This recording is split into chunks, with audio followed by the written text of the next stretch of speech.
All of you welcome to my YouTube channel. First అందరికీ good evening. ఈరోజు ఎందుకు వచ్చానంటే మనం ఒక గొప్ప టాపిక్, ఒక ఇంపార్టెంట్ టాపిక్, మన ఇతిహాసాల నుంచి ఒక చిన్న టాపిక్ తీసుకొచ్చాను మీ అందరి కోసం. అసలు ఎందుకు అని మీరందరూ తెలుసుకుంటారని. ఈరోజు విషయం ఏంటంటే కర్ణుడు మహారాజుకి కర్ణుడు అనే పేరు ఎలా వచ్చిందో ఈరోజు ఈ వీడియోలో తెలుసుకుందాం. మహాభారతంలో ఎన్నో పాత్రలున్న కర్ణుడి పాత్రకు మాత్రం ఒక ప్రత్యేకమైన స్థానం ఉంది. ఎందుకు అంటే కర్ణుడు తన కర్మను నమ్మాడు. కర్ణుని చూసి మన పెద్దవాళ్ళు కూడా అంటారు, కర్ణుని చూసి సహనాన్ని, అలాగే నిరాశ పడకుండా ఏ విషయాన్నైనా తీసుకొని కష్టపడమని కర్ణుని చూసి నేర్చుకోమంటారు. ఎవరైనా మనకి దానం చేసినా కర్ణుడంత గొప్పవాడివయ్యా నువ్వని ఒక చిన్న మాట అంటారు. ఎందుకు అంటే కర్ణుడు తనకు ఎటువంటి కష్టం వచ్చినా తన జీవితంలో తను దాన్ని తీసుకున్నాడు. అరే నాకే కష్టం వచ్చింది, అరే నాకింతే బాధ వచ్చింది అని తను ఏ రోజు అనుకోలేదు. అందుకే కర్ణుణ్ణి గొప్ప మహారాజుగా ప్రతి ఒక్కరు చెప్తారు.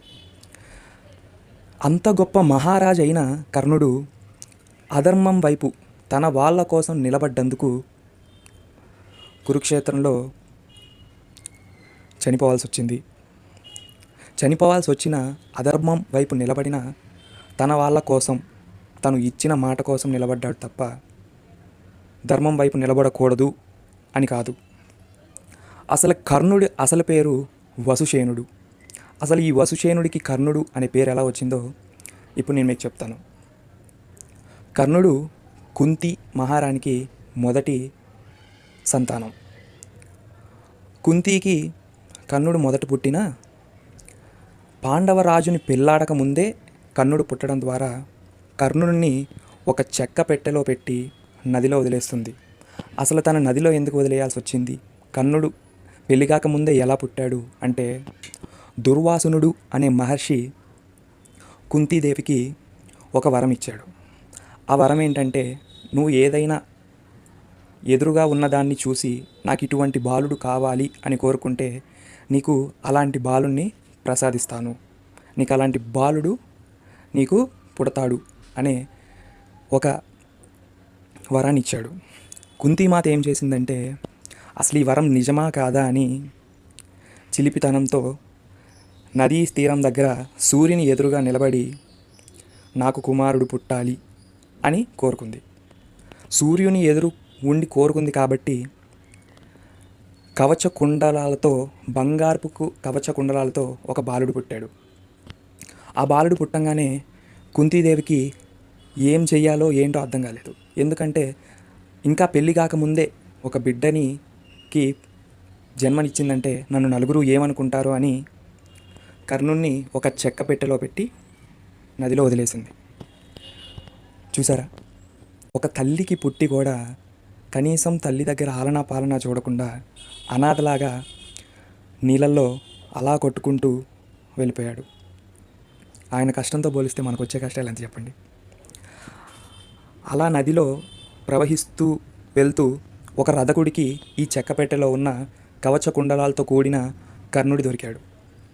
ఈ బిడ్డ దొరకంగానే ఆ రథకుడు ఆ చెక్కపెట్టెతో ఆ పిల్లవాడిని తీసుకొని తన ఇంటికి వెళ్ళాడు.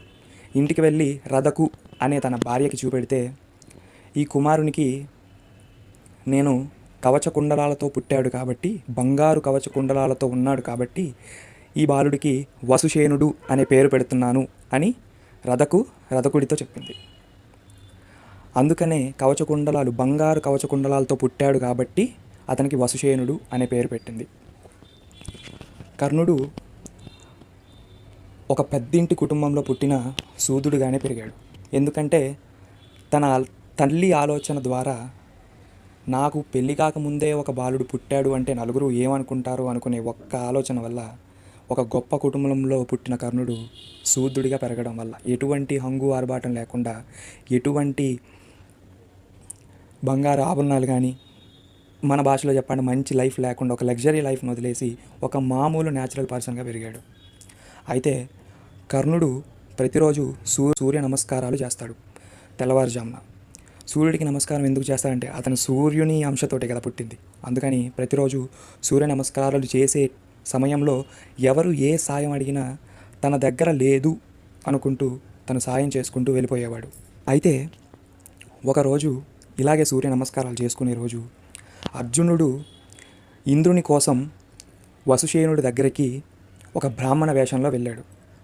వెళ్ళి తన కవచ కుండలాలని నాకు సమర్పించు అని అర్థించగా కర్ణుడు తెలుసు కదా, మంచి మనసు, ఎటువంటి కల్మషం లేని మనిషి కాబట్టి తన దగ్గర ఉన్న కవచ కుండలాలు లేకపోతే తన దగ్గర ఏమీ లేదు, తన శక్తులు కోల్పోతాడు అని తెలిసి కూడా ఒక మనిషి మన దగ్గరకు వచ్చి ఒక సాయం అడిగాడు అన్నప్పుడు లేదు అని చెప్పకూడదు కాబట్టి ఆ కవచ కుండలాలని ఇంద్రుడికి సమర్పిస్తాడు.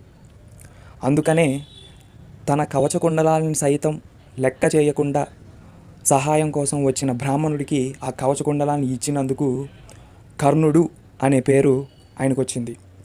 వసుశేనుడే పేరు, కానీ తన దగ్గర ఏమీ ఉండదు అని తెలిసి కూడా, నా దగ్గర ఇది లేకపోతే ఇంకేమీ లేదు అని తెలిసి కూడా ఒకళ్ళు సహాయం కోసం వచ్చినందుకు వాళ్ళకి తన కవచ కుండాలతో పుట్టిన మనిషి కూడా అవన్నీ వాళ్ళకి ఇచ్చేసి దానం చేశాడు. కాబట్టే అంత దాన గుణుడు కాబట్టే కర్ణుడు అనే పేరు వచ్చింది. చూశారు కదా,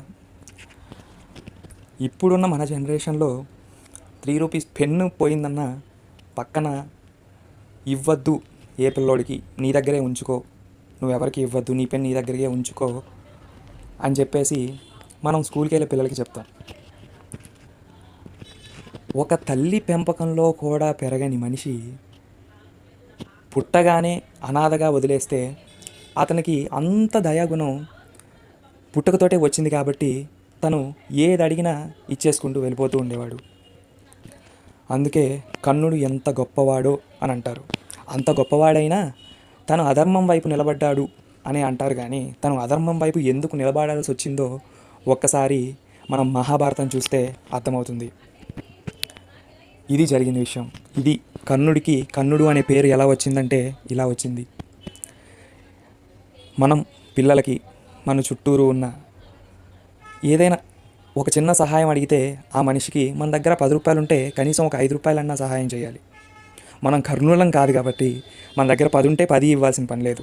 మన ఎదురుగా ఉన్న మనిషి అయ్యా సహాయం, నాకు ఇది కావాలి, నాకు ఇది లేదు అని చెప్తే మన దగ్గర 10 రూపాయలు ఉంటే కనీసం 5 రూపాయలైనా ఇవ్వాలని పిల్లలకు కానీ మనం కానీ నేర్చుకోవాలి. ఈ 10 రూపాయల్లో 5 రూపాయలు ఇవ్వాలి, నీ దగ్గర ఉన్న దాంట్లో ఒక 10 రూపాయలైనా 10 మందికి సహాయం చేయాలని మా అమ్మ నాకు చెప్పింది. నేను అదే పాటిస్తూ వస్తున్నా. మీరు కూడా నా ఛానల్ సబ్స్క్రైబ్ చేసుకోకపోయినా ఈ ఒక్క మంచి విషయాన్ని ప్రతి ఒక్కరూ ఆచరించి కష్టంలో ఉన్నవాడికి మన వంతు సహాయం చేయడానికి మనం చూద్దాం. సో అది ఫ్రెండ్స్, ఈరోజు కర్ణుడి గురించి ఇలా తెలుసుకుందాం. నెక్స్ట్ మరొక ఇంట్రెస్టింగ్ టాపిక్తో మేము ముందుకు వస్తాను. సో ఇలాంటి ఇంట్రెస్టింగ్ టాపిక్స్ మీకు రావాలంటే నా ఛానల్ సబ్స్క్రైబ్ చేసుకోండి.